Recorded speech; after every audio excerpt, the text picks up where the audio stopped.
بسم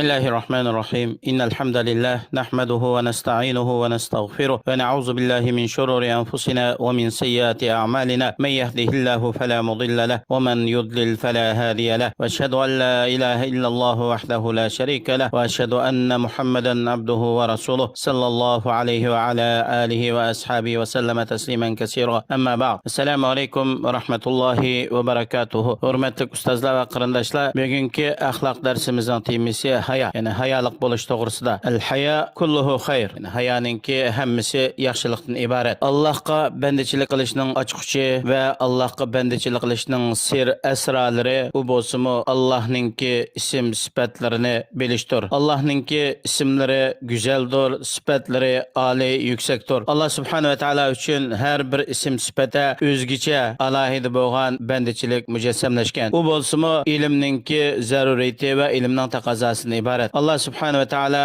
o'zining ismlarini va sifatlarini yaxshi ko'radi. Shundaqla bu ism sifatlarining asarining o'z xalqida namoyanda bo'lishini Allohning ayti yaxshi ko'radi. Alloh subhanahu va taolo o'zining bandalarini o'zining shu go'zal ism sifatlari bilan o'ziga duo qilishga buyurgan. Alloh subhanahu va taolo Qur'oni Karimda shunday aytadi: "Valillahil asmaul husna fad'uhu biha." Alloh uchun go'zal ismlar bordir. Sizlar Allohning shu go'zal ismlari bilan Allohga duo qilinglar. Xalqlarning ichidan Allohga eng yaxshi ko'riladigan kishilar, shu Alloh yaxshi ko'radigan, ya'ni Allohga xos bo'lmagan, Alloh yaxshi ko'radigan sifatlar bilan sifatlangan kishilardan iborat. Kimki Allohninki sifatlari bo'yicha ibodat qiladi ekan, Allohning rahmatiga yaqinlashgan bo'ladi. Allohninki ismlarini sanagan kishi, ya'ni Allohning jannatiga kiradi. Allohning ismlaridan al-hayy, hayoliq bo'lish. Allohning sifatlaridan al-haya. Alloh subhanahu va taolo o'zini shu sifat bilan sifatlab shunday deydi: "Innalloha la yastahiya yadriba masalan ma ba'udatan fama fawqaha." Haqiqatan Alloh subhanahu va taolo sizlarga pasha, komuta, shunday kichik narsalar yoki enodin cho'nroq, enodin kichikroq narsalar bilan misol bayon qilishdan hayo qilmaydi. Ya'ni ayminib qolmaydi. Alloh sizlarga har qanday kichik narsa orqaliqmi o'zining cheksiz qudratini bayon qiladigan misollarni bayon qildi. Payg'ambarimiz sollallohu alayhi va sallam Alloh subhanahu va taoloni hayo degan sifat bilan atab shunday degan: "Innalloha jalla va ala hayyun satirun yuhibbul haya va sitra." Haqiqatan Alloh subhanahu va taolo naitbak hayoliq shunday zotdir. Alloh subhanahu va taolo hayoliq bo'lishni va ochiq bo'lmaslikni yaxshi ko'radi. Abu Davud rivoyat qilgan hadis. Alloh subhanahu va taolo o'zidan bir narsa talab qilgan kishini quruq qaytarishdan hayo qiladi. Payg'ambarimiz sollallohu alayhi va sallam shunday degan: "Inna robbakum tabaraka va taala hayyun karimun." Ya'ni haqiqatan sizlarning Robbinglar Alloh tabaraka va taolo naitbak hayoliq esil zotdir. O'zining bandasi Allohga qo'lini ko'tarib, Allohdan bir narsa so'rasa, Alloh subhanahu va taolo u bandasining qo'lini quruq qaytarib o'tishidan hayo qiladi. Quruq qaytarishdan hayo qiladi. Abu Davud rivoyat qilgan hadis. Ibnul Qayyim rahimahulloh shunday deydi: Alloh subhanahu va taoloninki hayoliq bo'lishi bu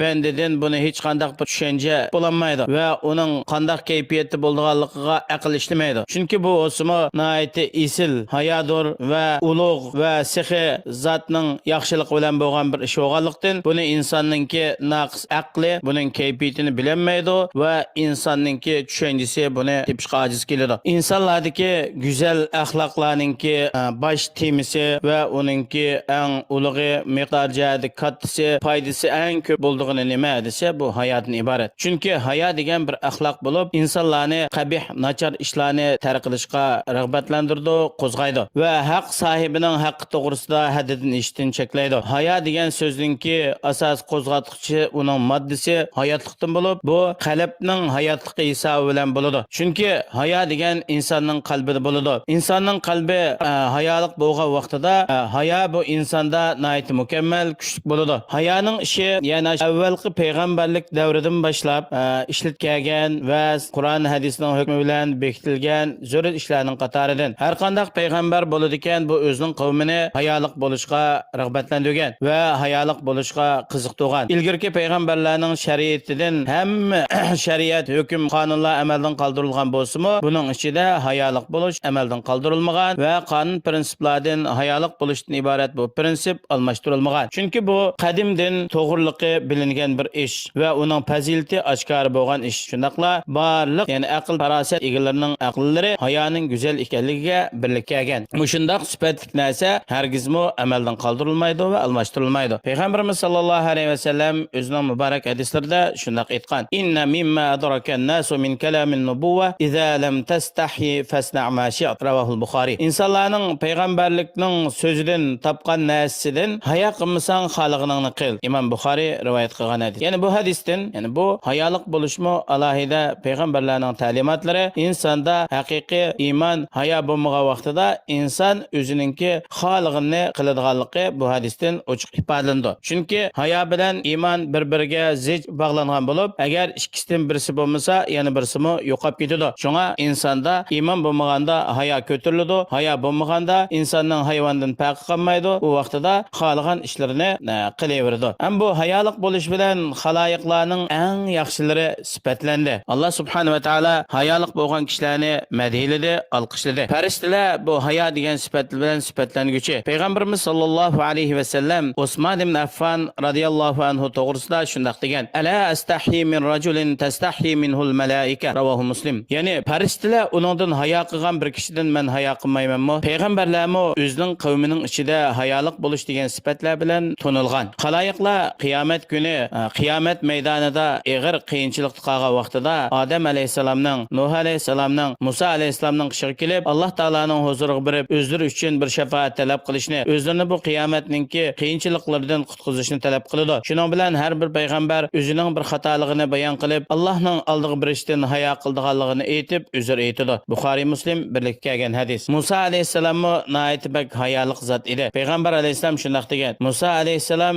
bak hayolik kishi bo'lib, uning badan terilaridan hech qanday bir narsa ochiq ko'rinib qolmaydi. Ya'ni bak hayolik bo'lganligidan badanining hech bir yeri oshkora ko'rilmaydi. Buxoriy rivoyat qilgan hadis. Shuningdek, bizning payg'ambarimiz Muhammad sallallohu alayhi va sallamning hayodan bo'lgan nasibasi intayin kattadir. Payg'ambarimiz sallallohu alayhi va sallamningki hayolik bo'lganligi payg'ambar alayhisalomningki chiroyidan, yuzidan to'linadi. Abu Said al-Xudari radhiyallohu anhu bu to'g'rida hadis bayon qilib shundaq deydi: Payg'ambarimiz sallallohu alayhi va sallam, ya'ni qizlardanmi bek hayolik bo'lib, ya'ni payg'ambar alayhisalom bir ishni yoqtirmay qolib qolsa, biz uning chiroyidan bilitdik. Muttafaqun alayh. Payg'ambarimiz sallallohu alayhi va sallam Miraj kechasida Musa alayhisalom bilan Alloh subhanahu va taoloninki ya'ni orliqida bir qanchiqdim takrar, ya'ni Allohning huzuriga chiqdi va Musa alayhisalomning yoniga va Alloh subhanahu va taolodan ummatiga farz qilingan namozni yengilib berishni so'rash jarayonida. Hattoki oxirgi vaqtida payg'ambarimiz sallallohu alayhi va sallam shunday dedi: "Qad istahyaytu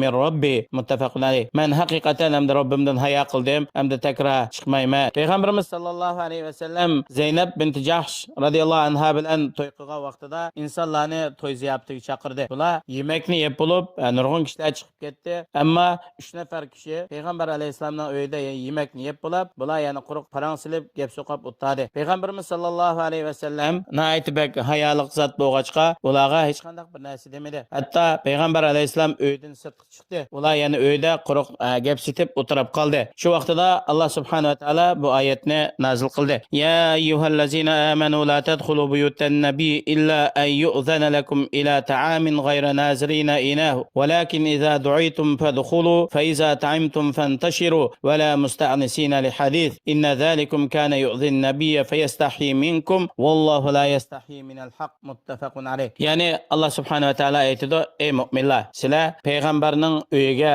faqat u payg'ambar sizlarga bir yemaklik bir narsaga izni berib chaqirgan vaqtida kiranglar. Ya'ni sizlar tamoq qilib qochilarda bir narsa bormi deb qaramasdan payg'ambar sizlarni uyiga da'vat qilgan vaqtida kiranglar. Lekin sizlar taom berilganda taomni yeb bo'lgandan keyin asta qo'pab chiqib ketinglar. Ya'ni uyda quruq gap so'zlarni qilib mo'ng'ish o'tamanglar. Haqiqatan sizlarning ashunda qilishinglar, ya'ni bu payg'ambarga azor yetkazadi. Payg'ambar sizlardan hayo qilib bir narsa demaydi. Allah subhanahu va taolo haqni bayon qilishdan hayo qilmaydi. Muttafaqun alayh. Allah subhanahu va taolo hammalarni bu hayotdan iborat esil sifatlar bilan sifatlanishga va o'zimizningki qalbimizda hayotdan iborat mustahkam o'rnatib, buni o'zimizning amaliy harakatimiz orqali namoyon himoyani qilishga muyassar qilsin. Assalomu alaykum va rahmatullohi va barakatuh.